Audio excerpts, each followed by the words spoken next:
ప్రజాస్వామికవాదులకు అందరికీ బాబాసాహెబ్ అంబేద్కర్ భారతదేశ రాజ్యాంగాన్ని రాసి భారతదేశాన్ని ఉన్నతమైన స్థితికి తీసుకుపోయే ఆ బాబాసాహెబ్ అంబేద్కర్ 133వ జయంతి సందర్భంగా అందరికీ ఉద్యమాభివందనాలు తెలియజేస్తున్నాను. ఇవాళ రాజ్యాంగం రాస్తే ఇవాళ కునుకుతున్న ఐపీఎస్ ఐఏఎస్లు రాజకీయ నాయకులు వీళ్ళు దగులుబాజులుగా కనీసం బాబాసాహెబ్ అంబేద్కర్ ఈ యొక్క జయంతిని ఉత్సవాన్ని జరపలేకపోతున్నారు. ఇది సిగ్గుమాలిన చర్య. అందుకే దేశం యొక్క పతనం అయిపోతున్నది. ఈ ఆర్ఎస్ఎస్ ఏ భావాలైతే ఉన్నాయో 100 సంవత్సరాలలో భారతదేశాన్ని సర్వనాశనం చేసి కొత్త రాజ్యాంగాన్ని రాస్తా అన్న ఇలాంటి సోయి కూడా దాదాపు ఎస్సీ ఎస్టీ ఓబీసీలకు లేకపోయింది. ఇవాళ మనువాదులు ఒకవైపున 300 పేజీలతోటి మనువాదాన్ని రాసుకొని దాన్ని అమలు చేస్తారని వాళ్ళు అంటా ఉంటే, రెండో వైపున దళిత బహుజనులు రాజకీయ పిచ్చగాళ్ళు లెక్క రాజకీయ నాయకులకు తొత్తులుగా వ్యవహరిస్తున్నారు.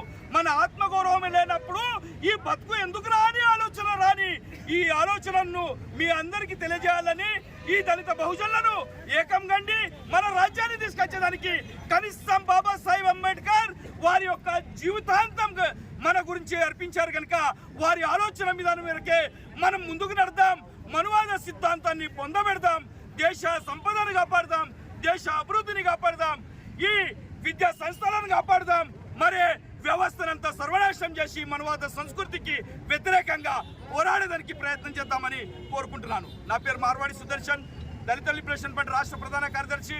మళ్ళీ ప్రధానంగా దళిత బహుజనులకు చెప్తున్నాను, బాబాసాహెబ్ అంబేద్కర్ త్యాగాన్ని ఒక నెంబర్